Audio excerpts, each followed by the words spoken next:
Bienvenidos a su canal de la Iglesia Bíblica Bautista Razón para Vivir, con el pastor Jared Suárez.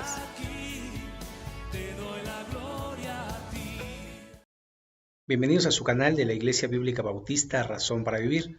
Me da mucho gusto poder compartir con ustedes nuevamente la palabra de Dios. Estamos en el capítulo 9 del Evangelio según San Mateo. Vamos a hacer lectura del texto y vamos a analizarlo. Jesús sana a un paralítico. Entonces, entrando Jesús en la barca, pasó al otro lado y vino a su ciudad. Y sucedió que le trajeron a un paralítico tendido sobre una cama, y al ver Jesús la fe de ellos, dijo al paralítico: Ten ánimo, hijo, tus pecados te son perdonados. Entonces algunos de los escribas decían dentro de sí: Este blasfema, y conociendo Jesús los pensamientos de ellos, dijo: ¿Por qué pensáis mal en vuestros corazones? Porque, ¿qué es más fácil decir? ¿Los pecados te son perdonados? O decir, levántate y anda. Pues para que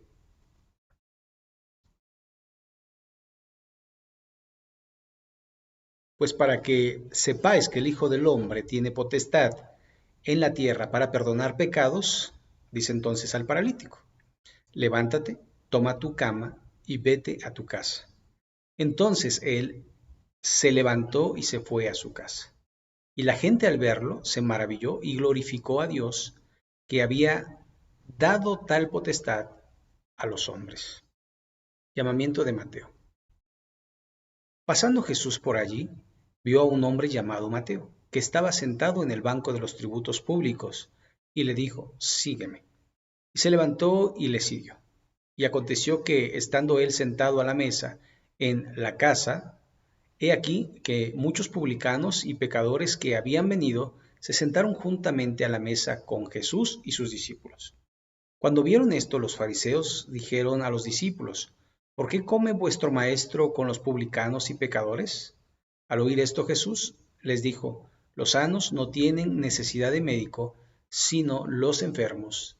Id pues y aprended lo que significa misericordia quiero y no sacrificio, porque no he venido a llamar a justos, sino a pecadores al arrepentimiento. La pregunta sobre el ayuno.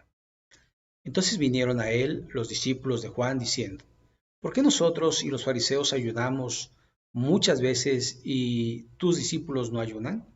Jesús les dijo: ¿Acaso pueden los que están de bodas tener luto entre tanto que el esposo está con ellos? Pero vendrán días cuando el esposo les será quitado, y entonces ayunarán. Nadie pone remiendo de paño nuevo en vestido viejo, porque tal remiendo tira del vestido y se hace peor la rotura. Ni echan vino nuevo en odres viejos. De otra manera, los odres se rompen y el vino se derrama, y los odres se pierden, pero echan el vino nuevo en odres nuevos, y lo uno y lo otro se conservan juntamente. La hija de Jairo y la mujer que tocó el manto de Jesús. Mientras él les decía estas cosas, vino un hombre principal, se postró ante él diciendo: Mi hija acaba de morir, mas ven y pon tu mano sobre ella y vivirá. Y se levantó Jesús y le siguió con sus discípulos. Y aquí una mujer enferma de flujo de sangre desde hacía 12 años, se le acercó por detrás y tocó el borde de su manto, porque decía dentro de sí: Si tocare solamente su manto, seré salva. Pero Jesús, volviéndose y mirándola, dijo: Ten ánimo, hija, tu fe te ha salvado. Y la mujer fue salva desde aquella hora. Al entrar Jesús en la casa del principal, viendo a los que tocaban flautas y la gente que hacía alboroto, les dijo: Apartaos, porque la niña no está muerta, sino duerme. Y se burlaban de él. Pero cuando la gente había sido echada fuera, entró y tomó de la mano a la niña, y ella se levantó, y se difundió la fama de esto por aquella tierra. 2 ciegos reciben la vista. Pasando Jesús de allí, le siguieron 2 ciegos, dando voces y diciendo: ten misericordia de nosotros, hijo de David. Y llegando a la casa, vinieron a él los ciegos, y Jesús les dijo, ¿creéis que pueda hacer esto? Ellos dijeron, sí, Señor. Entonces les tocó los ojos, diciendo, conforme a vuestra fe os sea hecho, y los ojos de ellos fueron abiertos, y Jesús les encargó rigurosamente, diciendo, mirad que nadie sepa, pero salidos ellos, divulgaron la fama de él por toda aquella tierra. Un mudo habla. Mientras salían ellos, he aquí, le trajeron un mudo endemoniado, y echando fuera el demonio, el mudo habló, y la gente se maravillaba y decía, nunca se había visto cosa semejante en Israel. Pero los fariseos decían, por el príncipe de los demonios echa fuera los demonios. La mies es mucha. Recorría Jesús todas las ciudades y aldeas enseñando en las sinagogas de ellos y predicando el evangelio del reino y sanando toda enfermedad y toda dolencia en el pueblo. Y al ver las multitudes tuvo compasión de ellas, porque estaban desamparadas y dispersas como ovejas que no tienen pastor. Entonces dijo a sus discípulos, a la verdad la mies es mucha, mas los obreros pocos, rogad pues al Señor de la mies que envíe obreros a su mies. Muy bien, vamos a orar a nuestro Dios y vamos a analizar este texto. Bendito Padre Celestial, gracias porque podemos acudir a ti a través de la oración, también a través de tu palabra, porque tú nos hablas a través de la misma. Te rogamos, Señor, que nos dirijas, que podamos escuchar tu voz y que podamos, Señor, crecer en tu gracia y en tu conocimiento. Bendice, Señor, este tiempo, bendice a las personas que lo ven, que tu nombre sea glorificado, Señor. Guíanos en tu nombre, en el nombre de Jesucristo. Amén. Muy bien, vamos entonces a empezar con esta parte. Jesús sana a un paralítico.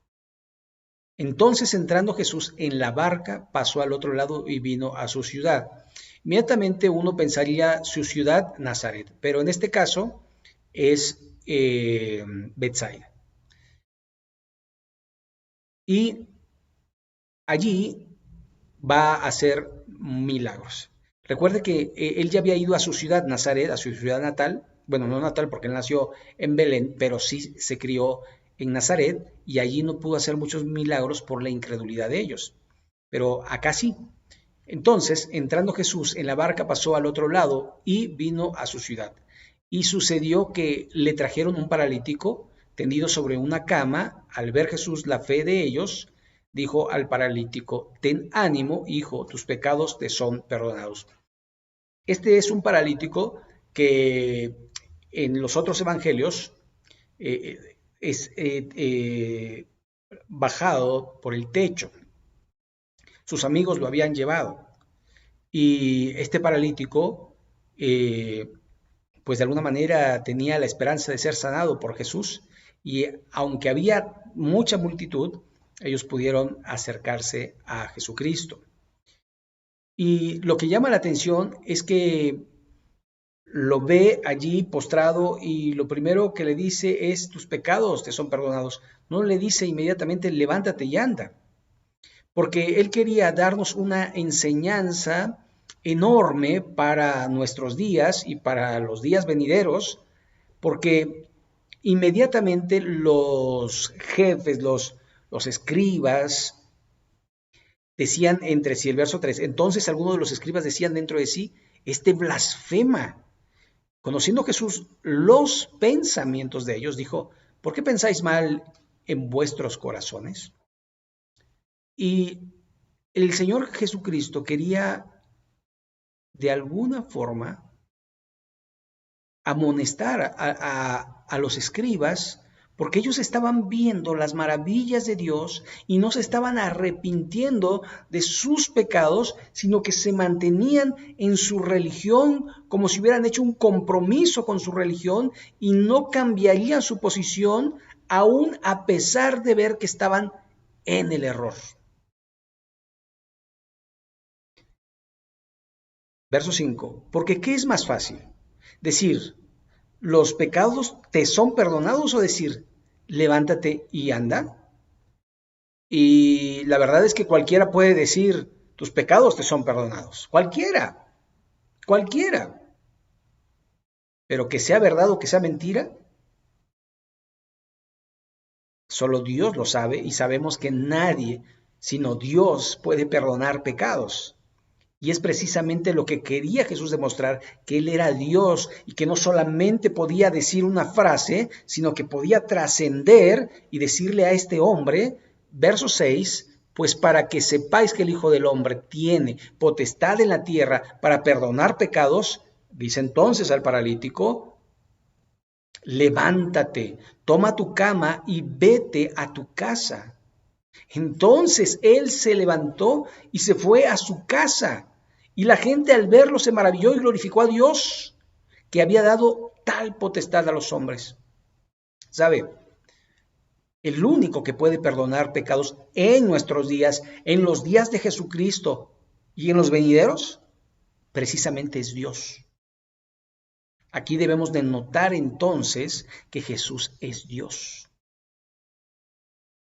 no cualquier persona. Hay gente que va con su líder religioso a que lo absuelva de pecados cuando el único que puede absolverlo, que puede perdonarlo, es Jesucristo.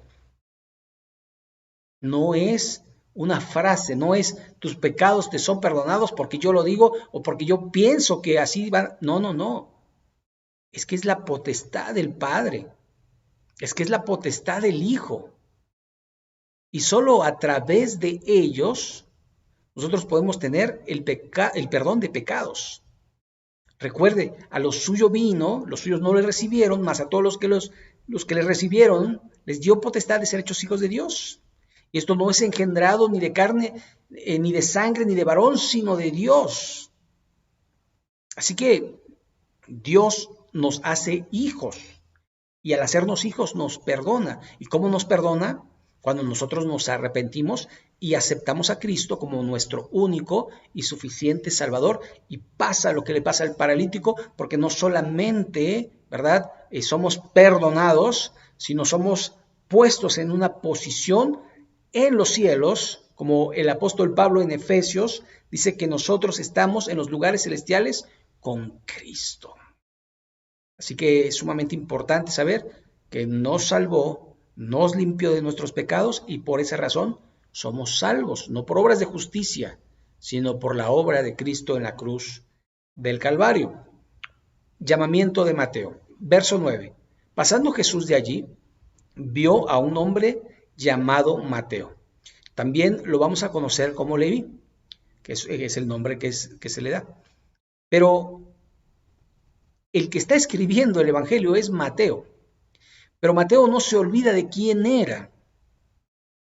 Dice que estaba sentado en el banco de los tributos públicos. Es decir, era un publicano, era un cobrador de impuestos, era un enemigo del pueblo porque trabajaba para los romanos, para cobrarle impuesto a los judíos y obviamente, abusaban de su posición y se hacían ricos. Es decir, sustraían. Eran ladrones. Pero no nos debe avergonzar lo que fuimos en el pasado, porque ya no somos. Ya no nos debe avergonzar si fuimos mentirosos, si fuimos ladrones, si fuimos adúlteros, si fuimos lo que hayamos sido, asesinos, quizás. Pero Dios puede transformar la vida de las personas. Dios puede transformar hasta el corazón más duro, si uno verdaderamente se arrepiente. Y tenemos el caso concreto en la palabra de Dios de el malhechor en la cruz. Uno de ellos le injuriaba, bueno, al principio los dos le injuriaban, después uno de ellos se arrepintió y le dijo, acuérdate de mí cuando vengas en tu reino. Jesús le dijo, de cierto te digo, hoy estarás conmigo en el paraíso. Y le dijo, sígueme, y se levantó y le siguió. Verso 10. Y aconteció que, estando él sentado a la mesa en la casa, y aquí muchos publicanos y pecadores que habían venido y se sentaron juntamente a la mesa con Jesús y sus discípulos. Bueno, estaban celebrando la conversión de Mateo y el llamamiento de Mateo. Y entonces Mateo, como es lógico, invitó a sus amigos. Como es lógico, si era enemigo del pueblo, sus amigos eran los publicanos, los cobradores de impuestos. Entonces esto escandalizó a aquellos que se creían justos a su propio parecer. Mire lo que dice. Verso 10. Y aconteció que estando él sentado a la mesa en la casa, he aquí, muchos publicanos y pecadores que habían venido se sentaron juntamente a la mesa con Jesús y sus discípulos. Publicanos y pecadores. Cuando vieron esto, los fariseos dijeron a los discípulos, ¿por qué come vuestro maestro con los publicanos y pecadores? Era un escándalo, porque aquí necesitamos pensar, fariseo, la palabra quiere decir separado, y ellos de alguna manera decían que cualquiera que no hacía lo que ellos hacían era pecador. Pero esto nos suena muy, muy familiar, porque nosotros empezamos a ver, como nosotros estamos creciendo, como nosotros estamos leyendo, como nosotros estamos orando, como nosotros nos estamos absteniendo de pecar, vemos a las personas con mayor claridad cuando tienen pecado, pero no nos debe ocupar eso, porque Dios no nos llamó a juzgar a los demás, sino a ayudar a los demás, y eso fue lo que hizo Jesucristo. Se sentó con ellos para hablarles del reino, para hablarles de que hay salvación en Él, que Él es el camino, que Él es la verdad, y que Él les puede salvar. ¿Sabe? No quiere decir, mira, Jesús seguía teniendo amigos, esos amigos mundanos, sí, pero para hablarles de Jesús, no para hacer las cosas que antes hacían ellos. Así que si yo tengo amigos en el pasado, no es para que los rechace y diga, yo no me junto con pecadores, es para hablarles de Jesús, es para hablarles de Jesús. Y sí, no te juntes con pecadores, es decir, no hagas las obras de ellos, pero tampoco los discrimines ni los rechaces, no los separes como lo hacían los fariseos, que ellos creían que por su propia justicia serían salvos, aunque ellos sabían que eran más pecadores que los demás, porque diciendo no hacían. Verso 12. Al oír esto Jesús les dijo, los sanos no tienen necesidad de médicos, sino los enfermos. Y esto apuntando, el Hijo del Hombre vino a salvar lo que se había perdido. Si una persona se considera a sí misma salva, no tiene necesidad de un salvador. Si se considera santa, no tiene necesidad de santificarse. Si se considera sin pecado, no necesita un sacrificio por los pecados.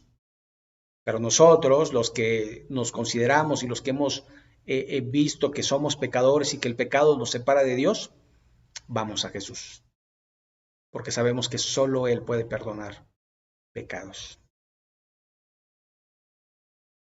Verso 13, y pues aprended a lo que significa misericordia quiero y no sacrificio, porque no he venido a llamar a justos, sino a pecadores al arrepentimiento. El Señor Jesucristo, citando a Oseas, capítulo 6, verso 6, y de alguna forma, pues muchas veces nos hemos sentado en la silla de los jueces, cuando nosotros tenemos que, como Dios nos perdonó, nosotros también tenemos que perdonar. Como Él tuvo misericordia de nosotros, nosotros tenemos que tener misericordia de los demás y esperar los tiempos de Dios. Nosotros no estamos para juzgar, estamos para ayudar. La pregunta sobre el ayuno. Entonces vinieron a Él los discípulos de Juan diciendo, ¿por qué nosotros y los fariseos ayunamos muchas veces y tus discípulos no ayunan? Nuevamente, mirando lo que hacen o dejan de hacer los demás. Yo oro y él no ora. Yo leo y él no lee. Yo voy a la iglesia y el hermano no va a la iglesia. Y yo testifico y todo se concentra en lo que yo hago. Y qué bueno, porque esto es entre tú y Dios, porque es una comunión individual, personal, entre tú y Dios. Así que no te debería de ocupar lo que el otro hace o ha dejado de hacer. Claro, puedes ayudarlo, puedes exhortarlo y debes hacerlo, pero no debes enojarte, no debes juzgarlo. Gálatas 6:1 nos dice claramente que si algún hermano es sorprendido en alguna falta, vosotros que sois espirituales, restauradlo con espíritu de mansedumbre, no sea que también seas tentado.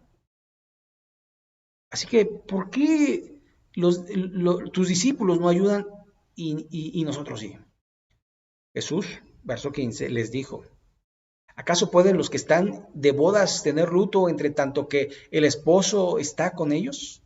Pero vendrán días cuando el esposo les será quitado y entonces ayunarán. Y aquí nos está diciendo de alguna forma que el ayuno tiene que ver mucho con un gran dolor o una gran pérdida. Allí puedes abstenerte. Y curiosamente, cuando tú tienes una gran pérdida o un gran problema, algo que se te va es el hambre.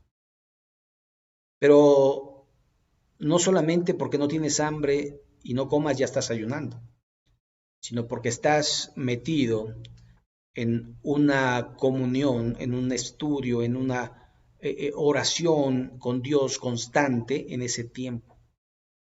Eso es lo que nosotros debemos de hacer.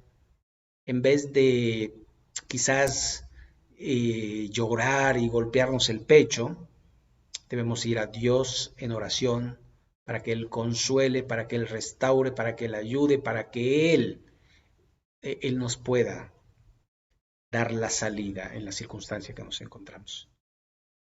El ayuno puede ser la opción en los tiempos de complicaciones. Allí es cuando verdaderamente podemos estar allí Dios y nosotros. Verso, bueno, la segunda parte del 15, pero vendrán días cuando el esposo les será quitado y entonces ayunarán. Entonces cuando Cristo ya no esté con los discípulos, entonces estos con el gran dolor y con las circunstancias que se encontrarían, pues obviamente ayunarían.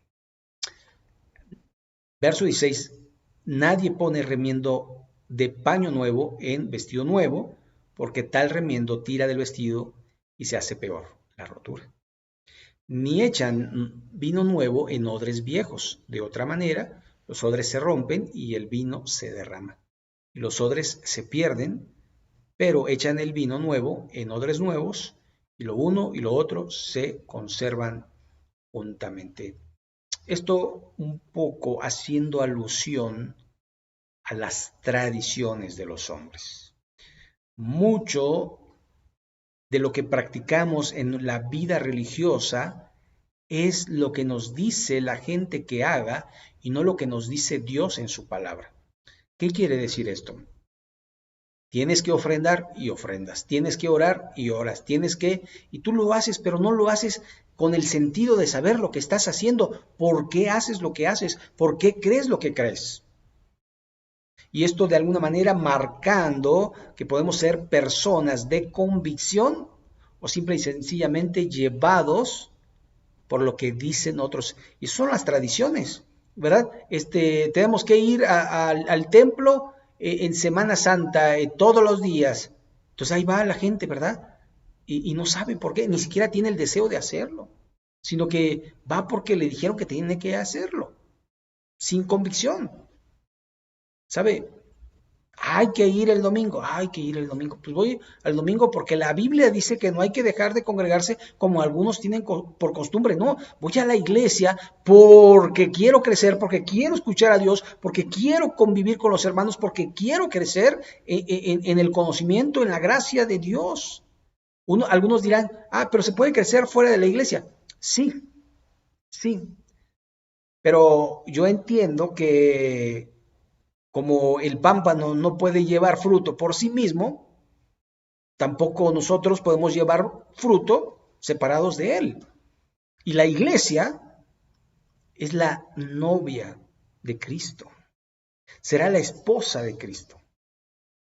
Ahora, algunos desprecian a la esposa y aman al esposo. ¿Cómo se sentiría usted que diga, no, tu esposa, yo no quiero a tu esposa, pero a ti sí te quiero? Pues tampoco te quiere porque tú y ella son una sola carne. Entonces, parte de ti no lo quieren, o sea, no te quieren completamente.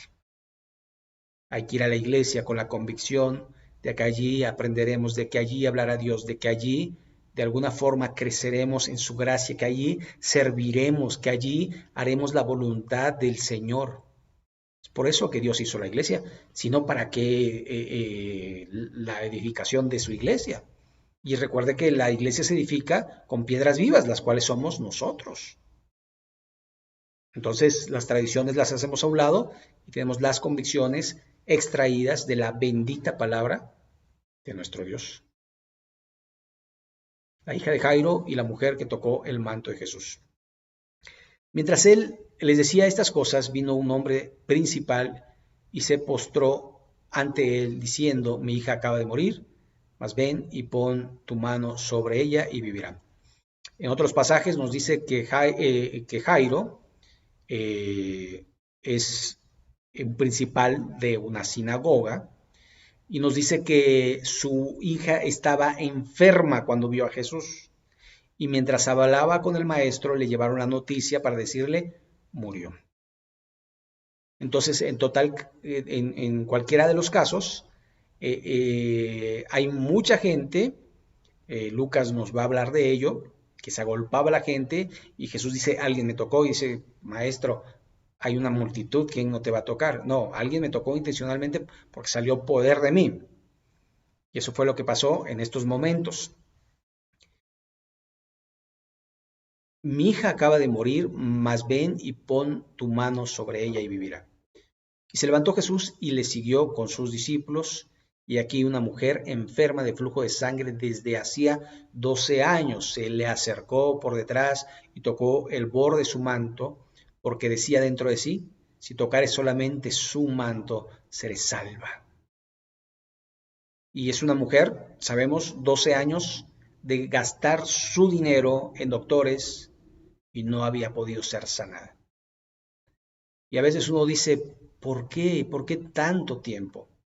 Bueno, porque Dios quería glorificarse a los 12 años. Cuando esta mujer creyó, porque no solamente fue sanada, sino también fue salvada. Y a veces uno no le importa la salvación del alma, sino le importa la salvación del cuerpo, es decir, la salud. Pero es mejor salvar el alma que salvar el cuerpo. Pero esta mujer salvó ambos. Verso 21, porque decía dentro de sí, si tocar solamente su manto, seré salva, pero Jesús volviéndose y mirándola, dijo, ten ánimo, hija, tu fe te ha salvado. Y la mujer fue salva desde aquella hora.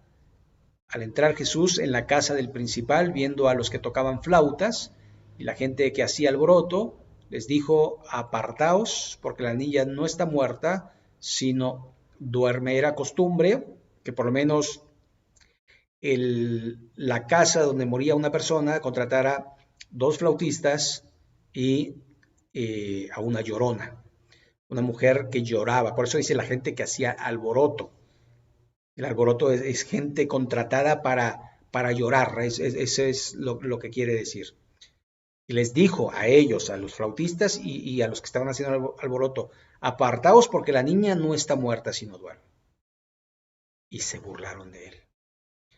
Pero cuando la gente había sido echada fuera dentro, tomó de la mano a la niña y ella se levantó. Y se difundió la fama de esto por toda aquella tierra. ¿Sabe? Uno podría decir, Jesús tocó un muerto. No, porque cuando la tocó ya estaba viva. Es esta niña a la cual le dice Talita Cumi. Niña, levántate. Y fue impresionante. Fue impresionante. Y aquí vemos a un principal de la sinagoga convirtiéndose a Jesús. 2 ciegos reciben la vista. Pasando Jesús de allí, le siguieron 2 ciegos, dando voces y diciendo, ten misericordia de nosotros, hijo de David.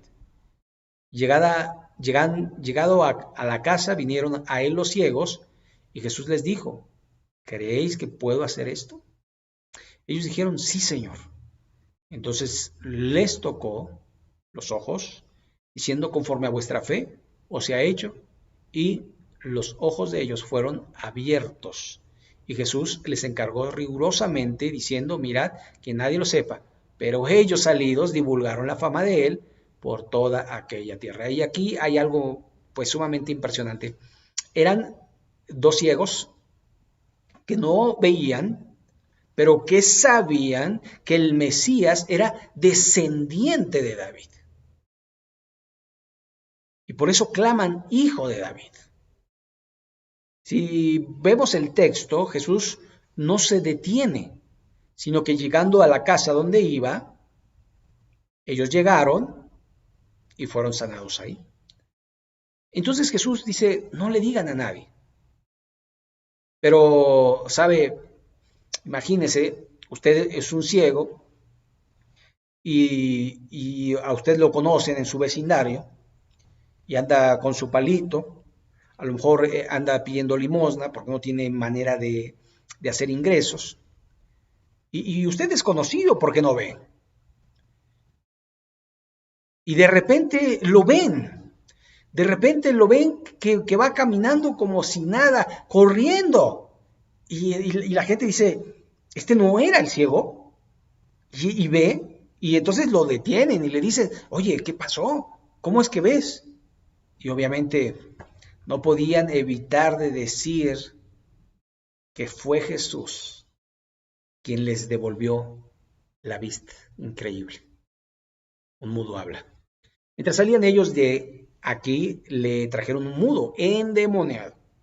Y echó fuera el demonio, el mudo habló, y la gente se maravillaba y decía, nunca se ha visto cosa semejante en Israel. ¿Sabe? La gente estaba maravillada, estaba atónita y decía, wow, este hombre tiene que ser el enviado de Dios. ¿Qué decían los fariseos? No se la crean, no se engañen. Por el príncipe de los demonios echa fuera los demonios. Estaban blasfemando contra el Espíritu Santo, diciendo que lo que el Espíritu Santo había engendrado, porque recordamos que Jesús es nacido de mujer, nacido bajo la ley, engendrado por el Espíritu Santo, es de los demonios. Y aquí es donde el Señor dice que nadie que blasfeme acerca de él podrá ser salvo. La mies es mucha. Recorría Jesús todas las ciudades y aldeas, enseñando en las sinagogas de ellos y predicando el evangelio del reino, el reino de los cielos, y sanando toda enfermedad, cumpliendo Isaías 53, que él sanaría todas nuestras enfermedades y todas nuestras dolencias y toda dolencia en el pueblo.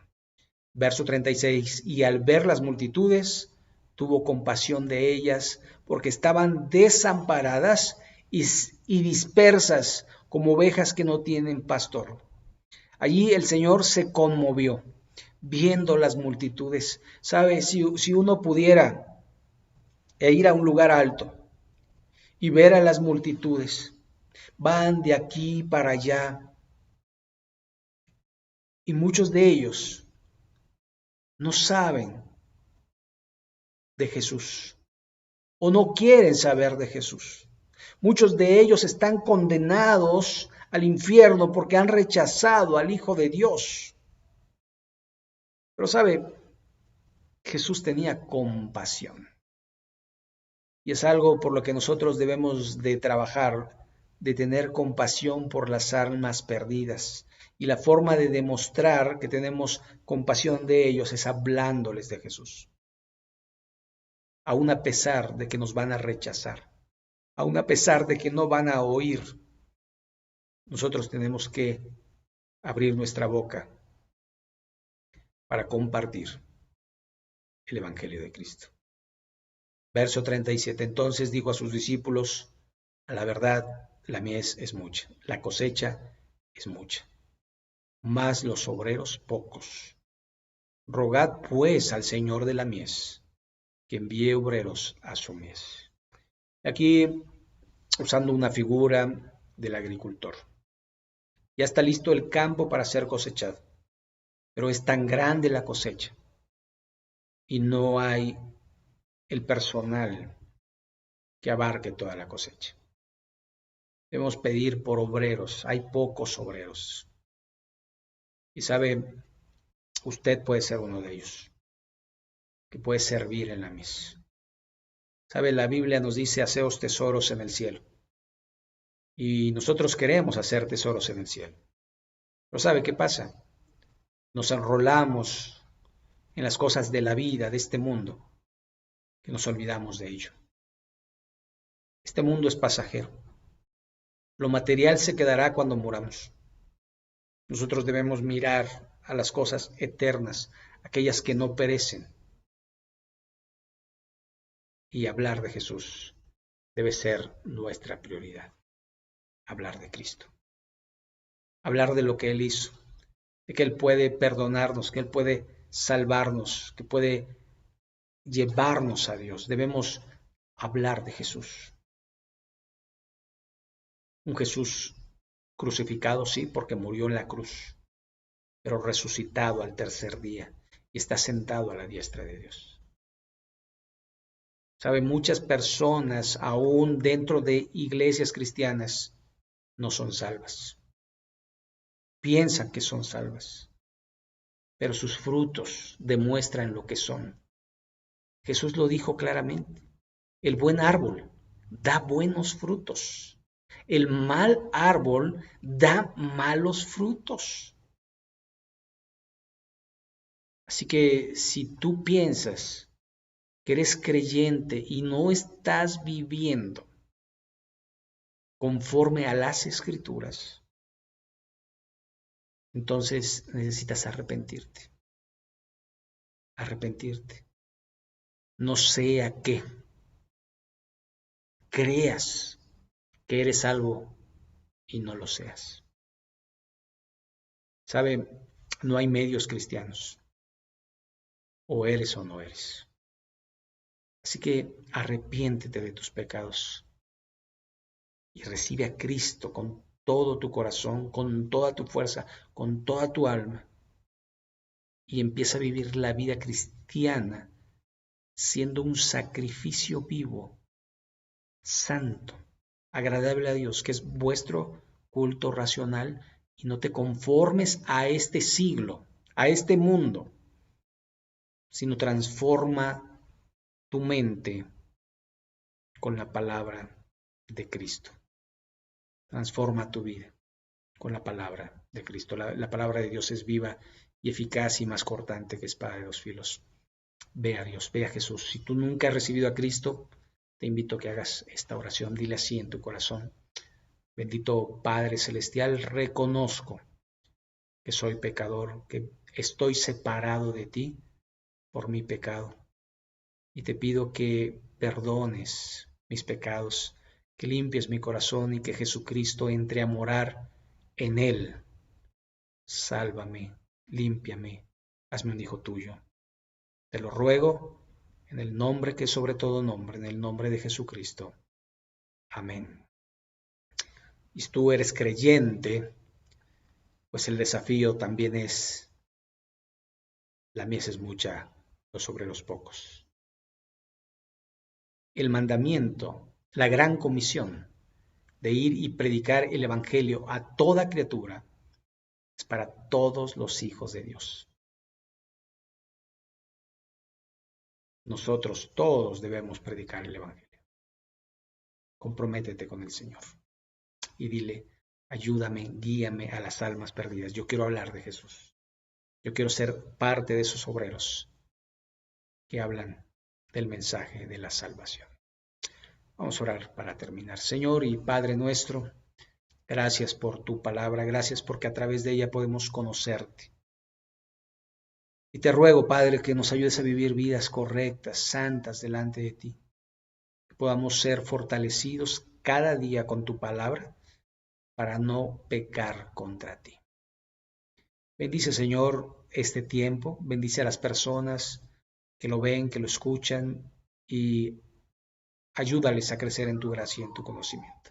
Gracias, Señor, por este tiempo. Lo ponemos en tus manos y en el nombre de Jesucristo. Amén. Pues muy bien, hemos llegado al final de este estudio. Le invitamos que se suscriba si no se ha suscrito. Recuerde que subimos estudios los días miércoles y los domingos, alternando los domingos con Daniel y Mateo. Dios lo permite, nos vemos en la próxima. Muchas gracias. Dios les bendiga. Hasta la próxima.